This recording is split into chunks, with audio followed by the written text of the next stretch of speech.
Alors d'abord, de soigner votre environnement de sommeil, d'avoir un lit qui soit de la bonne taille. Si vous passez votre vie à vous battre dans votre lit de 140 avec votre conjoint et que votre chambre le supporte, de passer à un lit de 160 malgré le coût que ça représente, ça vaut le coup.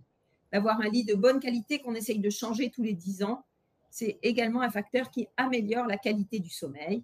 Tâchez dans la mesure du possible de ne pas mettre d'écran dans la chambre pour la qualité de la relation et aussi pour le sommeil, puisque l'impact de la lumière du soir va repousser le sommeil, créer du décalage horaire, en plus de l'excitation créée par le contenu des écrans. Si on est un mauvais dormeur, il vaut mieux éviter de regarder l'heure pendant la nuit, qui a vraiment une fonction de déclencher, en général, le fait de se mettre à penser et donc d'éloigner complètement le sommeil.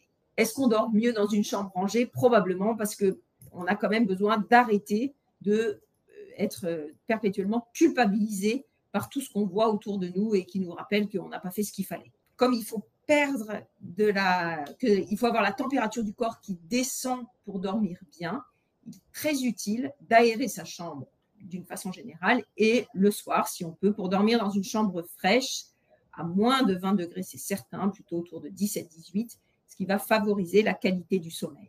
Le deuxième mécanisme de sommeil, c'est la fabrication de mélatonine par le corps, qui est de meilleure qualité quand on est dans le noir.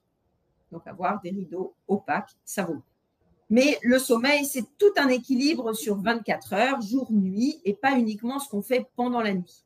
Donc, c'est très important, si on veut bien dormir, de passer du temps dehors, exposé à la lumière du soleil, notamment quand il y en a, d'avoir une activité physique régulière qui va augmenter la fatigue, un des deux mécanismes de sommeil, et qui va aider le mode nuit à avoir une bonne régularité. Il faut savoir se faire plaisir, il faut savoir gérer ses tensions au fur et à mesure de la journée pour éviter d'arriver le soir dans un état de crispation majeure, éviter de s'engueuler avec son conjoint juste avant d'aller au lit. Facile à dire, pas toujours facile à faire. Et comme le disait le docteur Gibert, limiter tout ce qui est les excitants, la caféine, le tabac, l'alcool ou les drogues diverses. Les écrans, on en parle beaucoup en se demandant parfois si ce n'était pas un peu exagéré, mais il est très clair que la lumière est le principal régulateur des rythmes du sommeil, en particulier quand on est jeune. La lumière du soir repousse le sommeil, la lumière du matin aide à se coucher plus tôt. Donc, si on se couche trop tôt, il faut s'éclairer le soir. Là, pour le coup, c'est une indication particulière d'avoir le droit de faire de l'écran le soir. Pour tous ceux qui s'endorment trop tard, au contraire, il faut essayer d'éviter les écrans le soir. Et si on doit absolument le faire, les écrans doivent être mis le plus loin possible des yeux, puisque l'impact de la lumière diminue très rapidement avec la distance. Donc, il faut mettre ces écrans loin, jaunes et peu lumineux pour filtrer la lumière bleue. Qu'est-ce qu'on peut faire? Donc, si on est bon dormeur et qu'on manque de sommeil, une fois de temps en temps, il faut se coucher tôt. Et si on ne le planifie pas, en général, on ne le fait pas. Donc, ce n'est pas obligé de se dire on va se coucher tôt tous les jours, parce que dans ce cas, vous allez me répondre je n'ai plus de vie et je ne le ferai pas.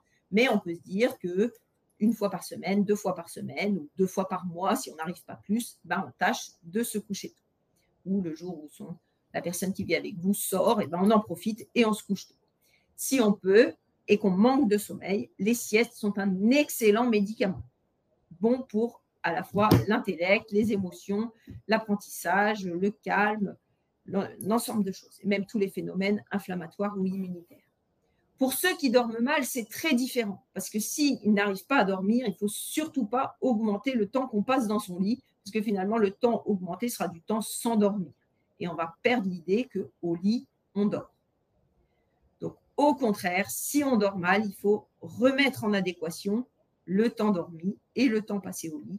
Donc, se coucher tard, se lever tôt, pour que la totalité du temps qu'on passe dans son lit, on réapprenne uniquement à dormir.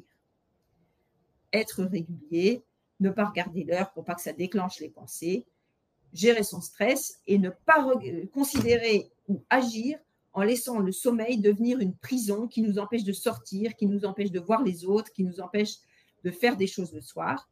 Il faut au contraire, comme il faut mieux se coucher tard si on dort mal, retrouver une vie sociale, associative, sportive ou ce qu'on veut le soir qui nous libère de ce sommeil prison très mauvais et qui entraîne de plus en plus l'insomnie. Pour se rendre compte un peu de ce qui se passe et si on est en dette de sommeil, il ne faut pas hésiter à tenir des calendriers de sommeil. Ici, vous voyez, c'est quelqu'un qui s'endort très vite puisque dès qu'il met sa flèche, il s'endort, mais qui se réveille la nuit. Et après qu'on lui ait dit de se coucher tard et se lever tôt, ce qu'il fait ici avec une très grande régularité, ben, son sommeil progressivement se tasse. Et le fait que le sommeil se tasse, il devient beaucoup plus puissant et beaucoup plus continu. Une fois qu'il est vraiment tassé, un peu comme un chewing-gum, quand on a fait une belle petite boule et que la boule est solide, on peut commencer à tirer dessus pour augmenter le temps de sommeil. Mais tant qu'on ne sait pas dormir 6 heures d'un coup, ce n'est pas la peine d'essayer de dormir 7, 8 ou 9.